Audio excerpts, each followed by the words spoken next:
Hello, everyone. Welcome to our presentation. Today, we're going to explore Earth's landforms and discover the natural features that make our planet unique. On this first slide, you'll see the title, Unit 1, Lesson 3, Earth's Landforms, with the subtitle, Exploring the Natural Features of Our Planet. We'll be covering pages 14 and 15, so get ready to learn about the amazing landforms that shape our world. Let's dive in. So, what are landforms? Well, landforms are the natural features that make up the landscape around us. They are the physical features of Earth's surface that give each place its unique character. Landforms come in many different shapes and sizes, and some common examples include mountains, valleys, plateaus, plains, hills, and glaciers. These features are shaped by natural processes over time, and they help us understand the diversity of our planet's surface. As we explore this topic, think about the different landforms you've seen in real life. Maybe you've seen towering mountains or wide open plains. I encourage you to discuss with a partner or jot down a quick answer. Remember, different types of landforms are what shape and define the Earth's surface, making our planet a fascinating place to study. Let's talk about plains, which are also called the flatlands. These are broad, almost level stretches of land that don't have much change in elevation. That means they stay pretty flat over large areas.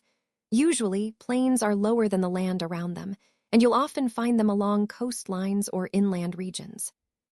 Now, when we look at coastal plains, these are areas that rise from sea level and gradually meet higher landforms like mountains or plateaus. They tend to be close to the ocean. On the other hand, inland plains are more likely to be found at higher elevations, away from the coast, often at higher altitudes. To make this more interactive, I want you to look at a world map and point to a plain. Can you identify examples of both coastal and inland plains? And as a quick example, think about the Great Plains in North America. That's a huge area of inland plains, stretching across the central part of the continent. So, to sum up, plains are important because they form large, flat areas that influence human activity, agriculture, and transportation. Whether they're along the coast or inland, these flat lands are a key part of our Earth's landscape. Let's talk about the climate impact on plains. As you can see, plant life on plains is largely controlled by the climate. In humid climates, thick forests tend to flourish, creating lush green areas. Conversely, in dry climates, grasslands are more common, like the Great Plains in the United States, which are characterized by vast stretches of grasses rather than trees. Now, you might wonder, why are plains well populated? Well, they have good soil and terrain that are ideal for farming. Plus, it's easier to build roads and railways on flat land, which makes transportation simpler. And with flat terrain, establishing towns and cities becomes much easier. Think about it. Why do you think people like to live on plains? Discuss with a partner or jot down your ideas. Also, as an example of dry plains vegetation, take a look at the southern plains grasslands. This shows how the climate shapes the landscape and how people adapt to living in these areas. Let's go through some practice questions to reinforce what we've learned about plains. First, what exactly are plains? Think of plains as large, flat, or gently rolling stretches of land that are often found at low elevations. They are important because they support a lot of agriculture and human settlement. Now, can you name the two main types of plains? That's right, the humid plains and the dry plains. These different types are distinguished mainly by their climate and vegetation. Speaking of vegetation, what kind of plants grow on humid plains? Usually, you'll find lush grasses, shrubs, and sometimes forests, because the ample rainfall supports rich plant life. And on dry plains, the vegetation tends to be more sparse, with grasses and hardy shrubs that can withstand less water. Now, why are plains so well populated? Well, their flat terrain makes farming easier, and their accessibility encourages settlement and development. Lastly, here's a true or false question. Do plains have many changes in elevation? The correct answer is false. Plains are characterized by their relatively uniform elevation, which makes them ideal for agriculture and habitation. So, understanding these key points helps us appreciate the significance of plains in our environment and how they support human life. Let's talk about hills, which are often called nature's bumps on the Earth's surface.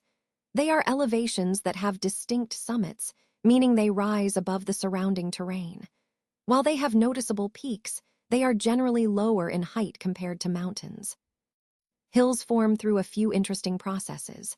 One way is by the buildup of rock fragments or sand that gets deposited by glaciers or carried by the wind. Sometimes, hills are created by faults. These are slight cracks in the Earth's crust.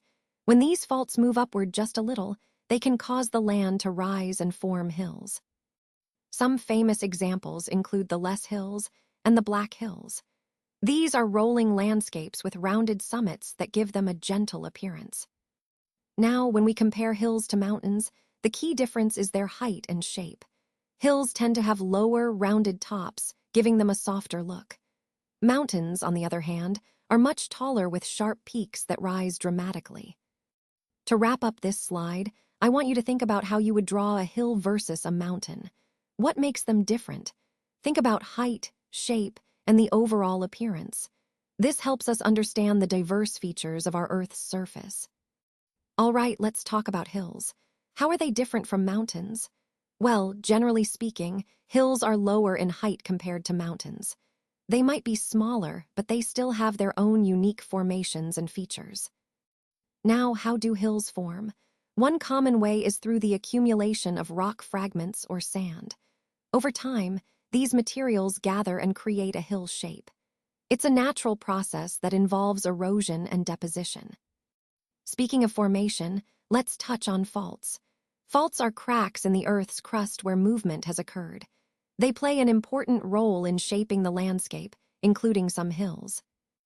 And I want to mention a few famous hills, like the Les Hills, which are a notable feature in certain regions. Now, to make this more engaging, we're going to do a matching game. I'll give you some formation methods, and you match them to their descriptions. First, glaciers and wind. These are responsible for creating some hills through erosion and deposition. That's the second description. Next, faults. These are cracks that move upward, which is the first description. And finally, erosion, the process that gradually wears down landforms over time, fitting the third description. Let's check your answers to see how well you've matched these formation methods to their descriptions. Let's talk about glaciers, also known as rivers of ice. A glacier is essentially a huge mass of ice that slowly moves over land, almost like a slow-moving river made of ice. They typically form in cold polar regions and high mountain areas where the temperatures stay low enough for snow to build up year after year. Over time, this snow compacts into ice and creates these massive glaciers. Now, why are glaciers important? Well, they hold a significant portion of Earth's fresh water. More than 75% of it is locked up in these frozen reservoirs. That's a huge amount, making glaciers a critical part of our planet's freshwater supply. There are two major ice sheets to keep in mind: the Antarctic ice sheet, which is quite complex, and the Greenland ice sheet. Both are enormous and play a vital role in our global climate system. Now I want you to think about something. How thick do you think glaciers can be? Take a moment to guess. The range is quite broad, between about 91 meters and up to 3,000 meters thick. To give you a visual, a glacier flowing through a mountain valley might be around 91 meters thick, but in some places, they can reach up to 3,000 meters. That's almost 3 kilometers of ice. So, in summary, glaciers are massive, slow-moving ice bodies that form in cold regions, contain most of our planet's fresh water, and can be incredibly thick, ranging from just under 100 meters to several thousand meters. They're truly impressive and essential features of our Earth. So let's talk about how glaciers form. It all starts with low temperatures, which allow snow to build up over time. When winter brings more snow than summer melts away, this snow begins to accumulate year after year. Over many years, these layers of snow get thicker and thicker. As the snow gets compressed under its own weight, it forms small, grain-like pellets. When these pellets are buried deep enough, around 15 meters, they begin to compress further into ice crystals. These crystals then fuse together to create glacial ice. Once enough ice has formed, it starts to move slowly downhill, driven by the pressure of its own weight. So, from snow to glacier ice, it's a gradual process involving accumulation, compression, and movement. Remember, the key steps are: Snow accumulates, pellets form, ice crystals develop, and finally, the ice moves. This transformation is fundamental to understanding how glaciers shape our planet. All right, let's go through some practice questions about glaciers. First, what exactly is a glacier? Well, a glacier is a large, persistent mass of ice that forms over many years from the accumulation of snow. It moves slowly over land due to gravity, shaping our landscape over time. Next, where do glaciers typically form? They usually develop in cold regions, such as polar areas and high mountain ranges, where snow persists year-round. The key is that the environment must be cold enough to prevent the snow from melting entirely during the summer. Now, how thick can glaciers get?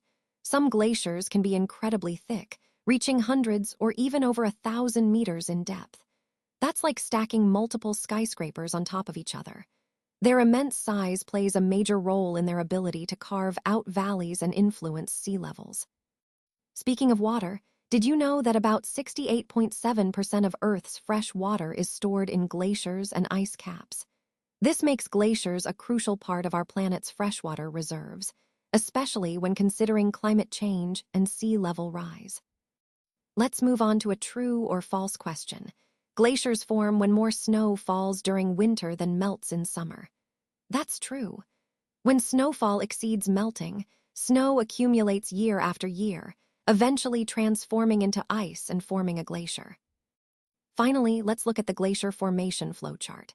It starts with snow accumulating in cold regions. Then, as more snow falls, it builds up in layers. Over time, these layers become compacted and compressed into ice crystals. This process continues, gradually transforming snow into dense glacier ice. And that's how glaciers form, through this slow but powerful process of accumulation and compaction. Thanks for following along. These concepts really highlight how glaciers are such dynamic and vital features of our Earth system. Now, let's take a closer look at some common landforms. First up are plains. These are low, flat areas that are typically found along coastlines and inland regions.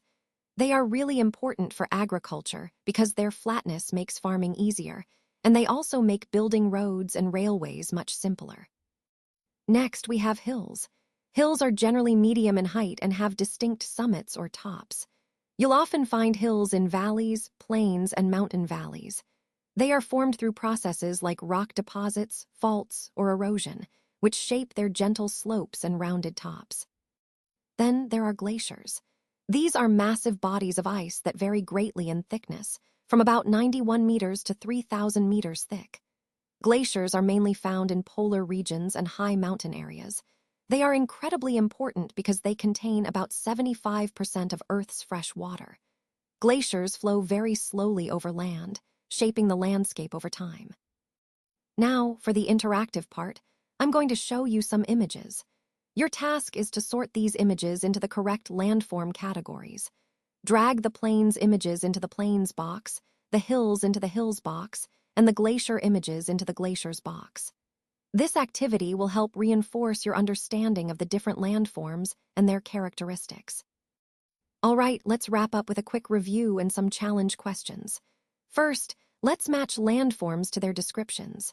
Remember, broad, almost level stretches of land are called plains.